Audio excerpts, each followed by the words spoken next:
Pour l'exercice 159, on nous dit résoudre dans R les équations suivantes. On commence par l'équation de la question A. On a un quotient qui est égal à 0. On reconnaît alors une EQN, c'est-à-dire une équation quotient nul. On rappelle qu'un quotient est égal à 0 si et seulement si son numérateur est égal à 0 et son dénominateur est différent de 0. On a donc ici notre numérateur qui vaut 0 et notre dénominateur qui doit être différent de 0. La seule possibilité pour avoir un quotient qui vaut 0, c'est que forcément le numérateur vaut 0. Et ensuite ici, quand on observe cette égalité, on voit qu'on a un produit qui vaut 0. Donc on reconnaît ici une EPN, c'est-à-dire une équation produit nul. Et donc on sait qu'un produit est égal à 0 si et seulement si l'un au moins de ces facteurs vaut 0. Donc attention, cette fois-ci, ce n'est plus un et, mais un ou pour le produit.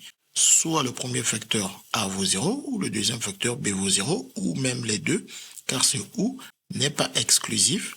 Il inclut les deux possibilités, on dit que c'est un ou inclusif. On a donc le 4x moins 3 égale à 0, ou le 7x plus 6 est égal à 0. Et toujours, bien évidemment, le 4x moins 5 qui doit être différent de 0. On n'a plus qu'à résoudre ces deux équations. Ici, on obtient donc 4x égale à 3, puis x égale à 3 sur 4. Ici, on obtient 7x égale à moins 6, puis x égale à moins 6 sur 7. Et pour cette inégalité, on peut la résoudre comme une égalité. En faisant passer le moins de l'autre côté, on obtient 4x doit être différent de 5, puis que x doit être différent de 5 sur 4. Ensuite, on n'a plus qu'à dire que comme 5 sur 4 est la valeur interdite à x, c'est-à-dire que x ne peut pas prendre cette valeur, sinon on aura 0 dénominateur, on compare alors les valeurs que nous avons trouvées ici à cette valeur interdite 5 sur 4. Comme le 3 sur 4 est différent de ce 5 sur 4, de même pour le moins 6 septième qui est différent de 5 sur 4, alors on retient ces deux valeurs comme étant les solutions de notre équation. Et donc on dit que S est égal à 3 quart moins 6 septième. Où S est l'ensemble de solutions de notre EQN. Ensuite, pour la question B, pour faire apparaître notre EQN, il nous faut déjà avoir un 0 de l'autre côté. Donc, on peut se dire qu'on ramène tout d'un côté, puis on va réduire au même dénominateur, puis utiliser notre EQN. Bien évidemment, il y a une autre possibilité où aussi on peut faire des produits en croix. On va donc commencer d'abord par faire notre EQN. Donc, on ramène tout côté gauche, et donc le plus ici devient un moins. Et donc, on n'a plus qu'à prendre ce dénominateur et multiplier au numérateur et au dénominateur pour réduire au même dénominateur. Ce qui nous donne alors ce produit au numérateur et au dénominateur sans oublier les parenthèses. On peut faire la même chose ici, ce dénominateur va multiplier au numérateur et au dénominateur, ce qui nous donne alors ce quotient de produit, sans bien évidemment oublier les parenthèses. Et ensuite, au dénominateur, on n'a pas besoin de développer, par contre au numérateur, on a besoin de développer car on va ensuite réduire notre numérateur. Donc, on applique la double distributivité. 4x fois 3x donne 12x carré, puis plus 4x fois moins 11 donne moins 44x, puis moins 1 fois plus 3x donne moins 3x, puis moins 1 fois moins 11 donne plus 11. Et on fait la même chose pour l'autre parenthèse. 2x fois 6x donne 12x carré, puis 2x fois plus 9 donne plus 18x, plus 5 fois 6x donne plus 30x, puis plus 5 fois plus 9 nous donne plus 45. Et ensuite, comme on a le même dénominateur, on peut écrire une seule barre de fraction.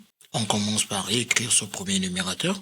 Et pour le deuxième numérateur, comme on a un moins ici, ce moins fonctionne comme un moins devant les parenthèses. Pour récupérer ce deuxième numérateur, ce moins va changer tous les signes. Ce qui nous donne alors moins 12x carré, moins 18x, moins 30x et moins 45.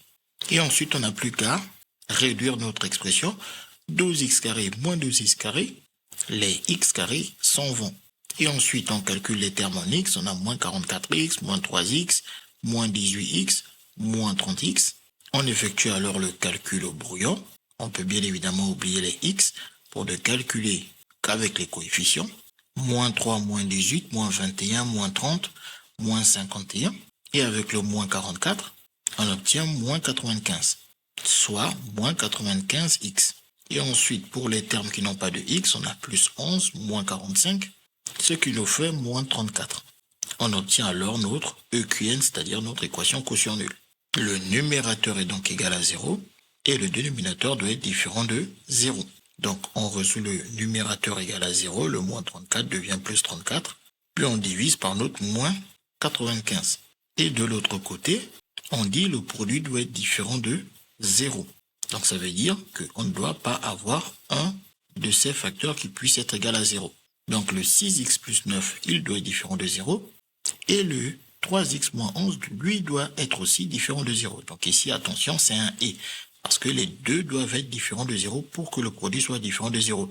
Si il y a un des deux qui vaut 0, le produit sera égal à 0. Et ensuite, on obtient donc que le 6x doit être différent de moins 9. C'est-à-dire que x doit être différent de moins 9 sur 6, qui se simplifie en moins 3 demi. Ici, le 3x doit être différent de 11. C'est-à-dire que x doit être différent de 11 sur 3. On obtient alors que x est égal à moins 34 sur 95 et que x doit être différent de moins 3 demi et de 11 tiers qui sont alors nos deux valeurs interdites à x. Et comme ce nombre moins 34 sur 95 est différent de moins 3 demi et de 11 tiers, alors l'ensemble S de solution est le singleton moins 34 sur 95. Sinon, si on avait voulu utiliser plutôt le produit en croix pour dire que ce dénominateur fois ce numérateur est égal à ce numérateur fois ce dénominateur, on perd ici les dénominateurs et donc les valeurs interdites données par ces dénominateurs. Ça veut donc dire que avant de pouvoir utiliser le produit en croix, il faut d'abord chercher les valeurs interdites, c'est-à-dire les valeurs qui vont annuler le dénominateur. Pour cela, on commence à chercher quand est-ce que le premier dénominateur vaut 0. Donc on déplace le plus 9 pour avoir moins 9. On obtient alors x égale à moins 9 sur 6, qui se simplifie en moins 3 demi. Puis on cherche quand est-ce que le deuxième numérateur vaut 0. Le moins 11 devient 11. Puis on obtient x égale à 11 sur 3. On obtient alors nos deux valeurs interdites. Et donc pour commencer à utiliser le produit en croix, il faut préciser que ce sont des valeurs interdites. On peut alors par exemple dire pour x différent de moins 3 demi et x différent de 11 sur 3, nous avons cette égalité qui nous donne ce résultat par produit en croix. Et ensuite, on n'a plus qu'à appliquer la double distributivité pour développer et enlever les parenthèses. 6x fois 2x donne 12x carré. 6x fois plus 5 nous donne 30x. Plus 9 fois 2x nous donne plus 18. Et plus 9 fois plus 5 nous donne plus 45. De l'autre côté, plus 4x fois 3x donne 12x carré. 4x fois moins 11 donne moins 44x.